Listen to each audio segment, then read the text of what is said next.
Hi guys! Welcome to my real estate vlog. I'm Reymond Cielo, and today we will be having our first house tour.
Here is meron tayong sliding door with the screen going to your patio, to your hallway.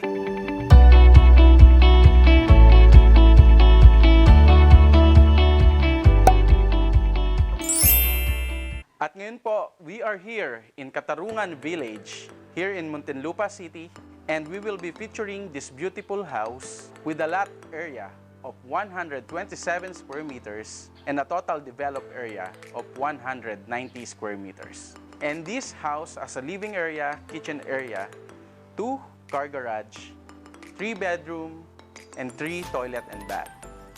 I'm very excited na pasukin natin tong bahay. But before that, ipapakita ko muna sa inyo ang parking or ang garage area. So this is the garage. And this has provision for 2 carports, so napakaluwag niya. And kasyang-kasya dito ang 2 sedans or even SUV or van. Very spacious garage. And kung nakikita nyo, we have here a faucet. Just in case gusto nyo mag-car wash or gusto nyo linisin yung etong garage, then you can use this faucet. At dito, we have an access or a hallway going to your service area. Tara, before we go inside, puntahan muna natin yung service area. And right now, nandito tayo sa service area. So, kung makikita nyo, maluwag siya. I think this is around 1.5 meters. And meron tayo ditong countertop and another sink. So, this can be a provision for your dirty kitchen. So, may area rito wherein you can put your gas stove. And here in this area, this is the space for your laundry area. May mga provisions na ng mga sockets for the washing machine. This is very nice and spacious service area.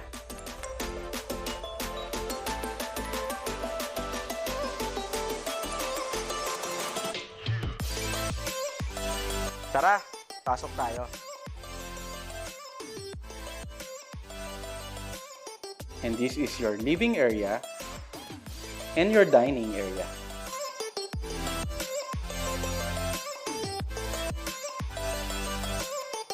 This living area has complete finish with tiles and painted walls and ceiling. And what I like about this house is meron siyang sliding door with screen na pwede nyong buksan kung gusto nyong magpahangin. And this is also your access going to your hallway. Here is your kitchen area. It has a lot of storage and cabinets for your kitchen equipments. And it is made of granite countertop with sink. And it also has access door going to your service area. And dito sa area na to, nandito po yung ating powder room. And here is your maid's room. So dito sa maid's room, meron din siyang shower area or sariling shower room. Tara, akyat tayo to check the 3-bedroom. And by the way, this is the stairs. And as you can see, it made of wood. And yung railings niya is made of wood also. And fiberglass to support these railings. And this is the bedroom number 1. It has 2 glass sliding window And this bedroom is completely finished with built-in cabinet,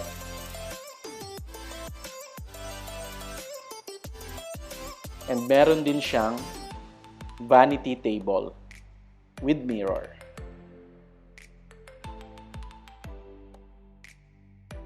This is the bedroom number 2 with one sliding glass window.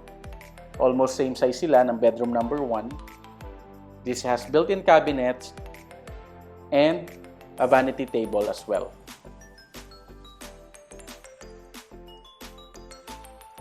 At ito po ang common bathroom here sa second floor.